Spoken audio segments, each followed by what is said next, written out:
শেষ জামানার 10টি ভয়ঙ্কর ফিতনা। 1 নম্বর হলো আখিরি জামানার উম্মতেরা মসজিদ নিয়ে গর্ব করবে।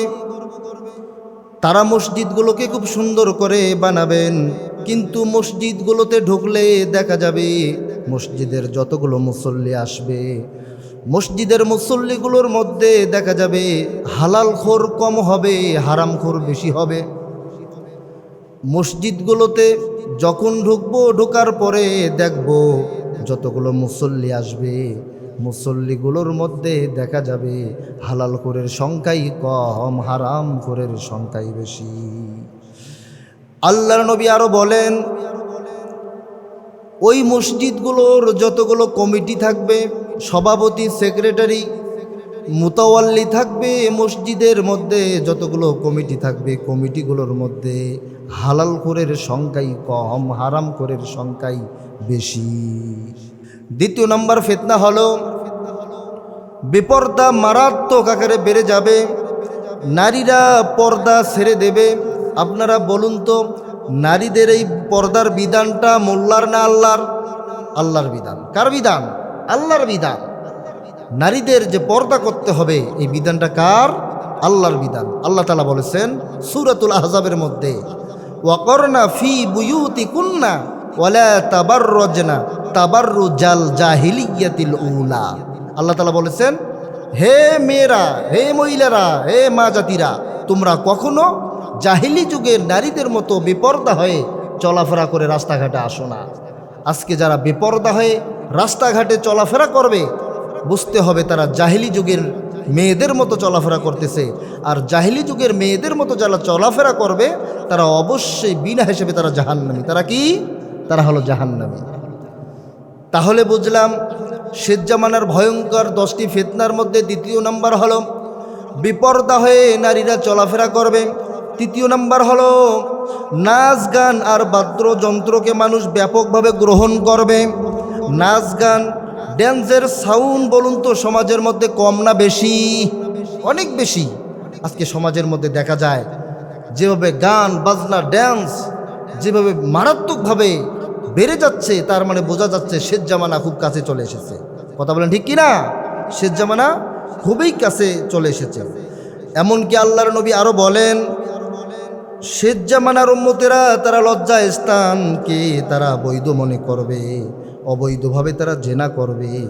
এখন তো দেখা যায় অবৈধভাবে জেনা এত পরিমাণে বেড়ে গেছে, এত পরিমাণে বেড়ে গেছে, জেনা করলে দেখা যায় যাদের বিচার হলে দেখা যায় কোনো রকম টাকা পয়সা দিয়ে মীমাংসা করা হয়। এই যে ব্যাপকভাবে জেনা বেড়ে যাওয়ার কারণ হলো আমরা শেষ জামানার মধ্যে এসে গেছি। এই জেনা বেবিচার বেশি হওয়ার কারণে আল্লাহর নবী বলেছেন শেষ জামানার উম্মতেরা ভয়ঙ্কর 10টি ফিতনার মধ্যে 1টি ফিতনা হলো তারা জেনা বেবিচার বেড়ে যাবে। 4 নম্বর হলো শেষ জামানার ভয়ঙ্কর ফিতনার 4 নম্বর হলো সন্তানকে বাবা মারা টেক কেয়ার করবে না। সন্তানকে টেক কেয়ারের পরিবর্তে কুকুর এবং বিড়ালকে টেক কেয়ার করবে। কথা বলেন না কেন? আজকে আমাদের সমাজেও দেখা যায়, আমাদের দেশেও দেখা যায় অনেক বাবা মা আছে সন্তানদের খবর রাখে না, কিন্তু বাড়ির মধ্যে যে কুকুর আর বিড়াল আছে তাদের কিন্তু ভালোই খবর রাখে, খাইছে কি খায় নাই, কিভাবে আছে নাই, এগুলো খোঁজ খবর রাখে। কিন্তু সন্তান যে একবারও খায় নাই, ফোন নিয়ে বসে আছে, ফোন নিয়ে খেলাধুলা করছে, ফোন নিয়ে দৌড়াদৌড়ি করছে, এগুলো নিয়েই কিন্তু সন্তানের খবর রাখে না, কিন্তু ঠিকই কুকুর এবং বিড়ালের খবর রাখতেছে। ঠিক কি না? সম্মানিত হাজিরানের জন্য বলতেছিলাম, আজকের বিষয় দিয়েছিলাম শেষ জামানার 10টি ভয়ঙ্কর ফিতনা। 5 নম্বর হলো আল্লাহর নবী, বিশ্ব নবী বলেছেন ইলমকে উঠায় নেওয়া হবে, ইলমকে উঠায় নেওয়া হবে। আল্লাহর নবী বলেছেন আল উলামা ওয়ারাসাতুল আম্বিয়া, আলেম ওলামারাই হলো নবীর ওয়ারিস। আলেম ওলামারা কি? নবীর ওয়ারিস। আজকে আলেম ওলামাদেরকে আল্লাহ রব্বুল আলামিন দেখা যায় কিভাবে আল্লাহ রব্বুল আলামিন তাদেরকে উঠায় নিচ্ছেন। 10টি ফিতনার মধ্যে 5 নম্বর হলো ইলমকে উঠায় নেবেন। আর ইলমকে উঠায় নেবেন আলেম ওলামাদের দুনিয়া থেকে ওঠার মাধ্যম দিয়ে। আজকে দেখা যায় 2-4 বছর পূর্বে ইতিহাস তালাশ করলে দেখা যায় বাংলাদেশের বরেণ্য ওলামায়ে কিরাম আলেমগণ আল্লাহ রব্বুল আলামিন জমিন থেকে তাদেরকে উঠায় নিয়েছেন। এই জন্য এটা হচ্ছে একটি 10টি শেষ জামানার ভয়ঙ্কর ফিতনার মধ্যে একটি, সেটি হচ্ছে আল্লাহ রব্বুল আলামিন দুনিয়ার ভালো ভালো আলেমদেরকে উঠায় নেবেন, আর আলেমদের উঠায় নেওয়ার মাধ্যম দিয়েই আল্লাহ রব্বুল আলামিন আলেমকে উঠায় নেবেন। 6 নম্বর হলো মিডিয়াগুলো সত্যকে মিথ্যা বানাবে আর মিথ্যাকে সত্য বানাবে। কি বানাবে? সত্যকে মিথ্যা বানাবে আর মিথ্যাকে সত্য বানাবে। কারণ আজকে দেখবেন অনেক মিডিয়া আছে, সব মিডিয়ার কথা বলছি না, যেমন আমাদের এক ভাই কোরআনের সৈনিক, তিনি রেনেসা মিডিয়া, তিনি কিন্তু কোরআনের জন্য ইসলামের জন্য তিনি মিডিয়া প্রচার করছেন। কিন্তু অনেক মিডিয়া আছে তারা দেখবেন আলেমরা হক কথা বলে, আলেমরা শক্ত কথা বলে, আলেমরা সত্যের পথে থাকে, সত্যের পথে স্লোগান দেয়, এই সত্যগুলোকে কেটে দিয়ে উদাহরণ যেগুলো দেয় সেই উদাহরণগুলো লাগাই দিয়ে আলেমদের বিপরীতে কাজ করে। কথা বলেন ঠিক কিনা? সম্মানিত হাজিরিন, এজন্য বলতেছিলাম আল্লাহর নবী জনাবে রাসূলুল্লাহ সাল্লাল্লাহু আলাইহি ওয়াসাল্লাম বলেছেন, আদ-দুনিয়া সিজনুল মুমিনিন ওয়া জান্নাতু মিনাল কাফিরিন। দুনিয়াটা হচ্ছে আলেমদের জন্য জেলখানা আর কাফেরদের জন্য হচ্ছে জান্নাতখানা।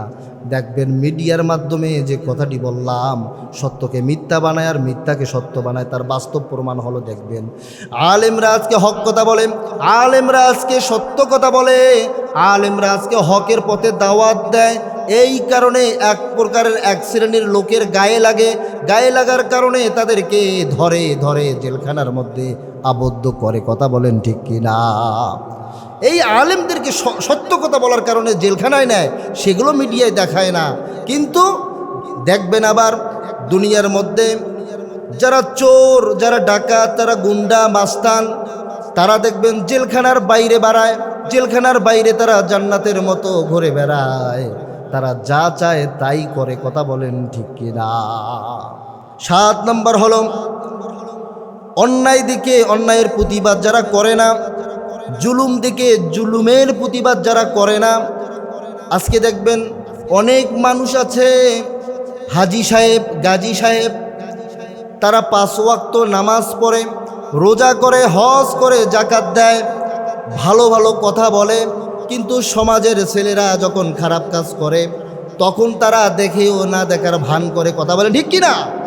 এই যে অন্যায় দেখলো, অন্যায়ের প্রতিবাদ করলো না হাজি সাহেব, অন্যায়ের প্রতিবাদ করলো না আলেম মানুষ, অন্যায়ের প্রতিবাদ করলো না গাজী সাহেব, অন্যায়ের প্রতিবাদ করলো না প্রিন্সিপাল। কথা বলেন ঠিক কিনা? এবং জুলুম থেকে জুলুমের প্রতিবাদ করে না। আল্লাহ রসুল বলেছেন তারা হলো বোবা শয়তান। তারা কোন শয়তান? তারা হলো বোবা শয়তান। তাহলে 7 নম্বর শেষ জামানার ভয়ঙ্কর ফিতনা হলো যারা অন্যায় দিকে অন্যায়ের প্রতিবাদ করবে না, যারা জুলুম দিকে জুলুমের প্রতিবাদ করবে না। আল্লাহ রসুল বলেছেন তারা হলো বোবা শয়তান। তারা কি শয়তান? তারা হলো বোবা শয়তান। আজকে ভালো করে মনে রাখতে হবে, আমাদের সমাজে যদি খারাপ কাজ করে আমাদের অবশ্যই তাদের প্রতিবাদ করতে হবে। ঠিক কি না? শেষ জামানার ভয়ঙ্কর ফিতনার 8 নম্বর হলো সমাজের মধ্যে জেনা ব্যভিচার বেড়ে যাবে। কি বেড়ে যাবে? জেনা ব্যভিচার বেড়ে যাবে, বিয়ে কঠিন হয়ে যাবে। আপনাদেরকে আমি বলতে চাই, আজকে আমাদের সমাজে দেখা যায় বিয়েকে কঠিন করা হয়েছে আর জেনাকে সহজ করে দেওয়া হয়েছে। কেন? আজকে প্রস্তাবে বিয়ে দেবেন, ছেলেমেয়ের বিয়ে প্রস্তাবে দেওয়াবেন, দেখবেন তারা অমুক তমুক এটা সেটা দেখে দেখবেন হওয়া বিয়াও হচ্ছে না। কিন্তু জেনা ব্যভিচার এত পরিমাণে বাড়ছে যে একজন জেনা করেছে, সালিশের মাধ্যমে কিছু টাকা দিয়ে মুখ বন্ধ রাখতেছে। এরকমটা সমাজে আছে না নাই? এটা হচ্ছে শেষ জামানার ভয়ঙ্কর ফিতনার একটি। 9 নম্বর হলো প্রযুক্তির উন্নয়ন হবে। 9 নম্বর কি? প্রযুক্তির উন্নয়ন হবে। প্রযুক্তির সঠিক ব্যবহার না করে মানুষ অপব্যবহার করবে। 9 নম্বর কি? প্রযুক্তির উন্নয়ন হবে ঠিকই, কিন্তু প্রযুক্তির সঠিক ব্যবহার না করে মানুষ অপব্যবহার করবে। বুঝতে হবে এটা শেষ জামানায় চলে এসেছে, শেষ জামানার মারাত্মক একটি ফিতনা। নাম্বার 10, কয় নাম্বার? এই বলে শেষ করব। নাম্বার 10 হলো আখিরি জামানার সমস্ত মানুষের কাজ রেকর্ড করা হবে। কি করা হবে? রেকর্ড করা হবে। নবীজি আরও বলেছেন কথা পৌঁছে দেওয়া মানুষের কাছে সহজ হয়ে যাবে। আপনারা জানেন যে বর্তমান যুগে এই স্মার্টফোনগুলো দেখবেন এক কোণে বসে থেকে সারা পৃথিবীর খবর রাখা যায়। কথা বলেন ঠিক কিনা? তো এই জন্য আল্লাহর নবী বলেছেন শেষ জামানার ভয়ঙ্কর 10টি ফিতনার 10 নম্বর হলো আখিরি জামানার সমস্ত মানুষের কাজগুলো রেকর্ড করা হবে। এবং নবীজি আরও বলেছেন কথাগুলো মানুষের পৌঁছে দেওয়ার জন্য মানুষের কাছে সহজ করে দেওয়া হবে।